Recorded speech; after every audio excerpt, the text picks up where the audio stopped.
नवाजुद्दीन सिद्दीकी और उनकी वाइफ आलिया सिद्दीकी के झगड़े में कंगना रनौत भी इन्वॉल्व हो गई है। कंगना रनौत ने पोस्ट करके कहा कि आलिया सिद्दीकी को नवाज का घर छोड़ देना चाहिए और एवरेस्ट अपार्टमेंट में जहां पर नवाज ने उसे फ्लैट लेकर दिया है वहां जाकर रहना चाहिए। अब बंगलों पर आंखें नहीं गड़ानी चाहिए। नवाज की पत्नी ने अब कंगना रनौत को मुंह तोड़ जवाब दिया है और बताया है कि उनके और उनके पति का जो मामला है वो बंगलों से रिलेटेड है या किसी और चीज से रिलेटेड। आप खुद ही देखिए आलिया सिद्दीकी ने क्या कहा। हाय कंगना, कुछ टाइम पहले मैंने न्यूज़ देखा और बहुत बुरा लगा मुझे। इस चीज़ का बुरा नहीं लगा कि आपने मुझे बोला। आप तो हर किसी शख्स को बोलती हो, कोई नई चीज़ नहीं है। तो आपका बोलना मेरी नज़र में वो इतना इतना इम्पोर्टेंट नहीं है, ना उसकी वैल्यू है मेरे लिए। खैर, आप एक महान कलाकार हैं, बहुत बड़ी महान कलाकार हैं। आप महान इंसान बन जाते यदि किसी की प्रॉब्लम समझ लेते। आपको ये नहीं पता कि ये लड़ाई पैसे की नहीं है, ये लड़ाई किसी के बंगले की नहीं, ये लड़ाई किसी प्रॉपर्टी की नहीं है। ये लड़ाई एक माँ की बच्चे को बचाने के लिए, जो उसकी कस्टडी चाहती है।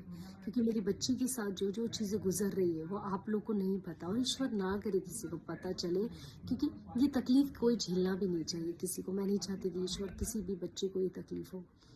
मेरे 2 मासूम बच्चे हैं, उसमें से एक मेरी बच्ची के साथ 2012 में जो चीज़ हुई थी, जो बहुत जल्दी वो भी कोर्ट में है, जो इस आदमी ने उस चीज़ को भी नकारा। फिर उसने मेरी बच्ची को दोबारा इसने कतर ले जाके मैनेजर के साथ एक रात एक दिन के लिए स्वीट रूम में रुकाया। 12 साल की बेटी को, कोई 12 साल की बच्ची को एक स्वीट रूम में कैसे रुका सकता हो, जबकि खुद दुबई में आप रह के आप पार्टी कर रहे हो, आप इंजॉय कर रहे हो, घूम रहे हो, और उस बच्ची को कतर भेज दिया है। तो ये सब चीज़ें मैं देख रही थी। इसके अगेंस्ट जाके मैंने जब ये चीज़ें किया है, तो उनको उनका भड़कना, उनको ये लगा कि मेरे पास पावर है, पैसा है, बच्चे की कस्टडी मैं लूँगा। सो ऐसे आदमी के हाथ में तो मैं बच्चा कभी नहीं पलने दूंगी, चाहे कितना बड़ा भी सुपरस्टार हो। मुझे नहीं कोई फ़र्क पड़ता है। मेरे लिए फ़र्क पड़ता है कि मेरे बच्चों की परवरिश कैसी हो रही है। चाहे आप मेरे को कितना बदनाम कर लो, बेस्ट प्यारा हिंदुस्तान की रख लो, बेस्ट दोस्त जो आप जैसे लोग हैं जो उनके साथ रह ले, मुझे कोई फ़र्क नहीं पड़ता किसी के कहने से या किसी के बोलने से। मुझे फ़र्क पड़ता है कि मेरे बच्चे किस जगह पल रहे हैं, किस लोगों के हाथ में पल रहे हैं। और एक बार हो गया मेरी बच्ची के साथ, अब दोबारा कभी नहीं होने दूंगी मैं ये सब चीज़ें। और रही बात मेरे बेटे की, तुम तो इतना गिर चुके हो नवाज, इतना गिर चुके हो कि इतना मासूम बच्चे के लिए तुम बोल रहे हो कि वो बच्चा मेरा नहीं है, या तुम लिव-इन में थे। तुम इतना गिर चुके हो कि तुम्हारी तो मैं बात ही नहीं करूँगी यार।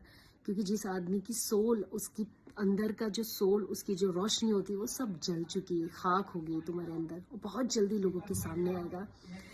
चाहे तुम मुझे कितनी भी पीआर के थ्रू मुझे बदनाम कर लो, या मीडिया के थ्रू जो भी बदनाम कर लो, मेरे पास पैसा नहीं है, पावर नहीं है, इसलिए मैं शायद ये प्लेटफॉर्म यूज़ करती हूँ।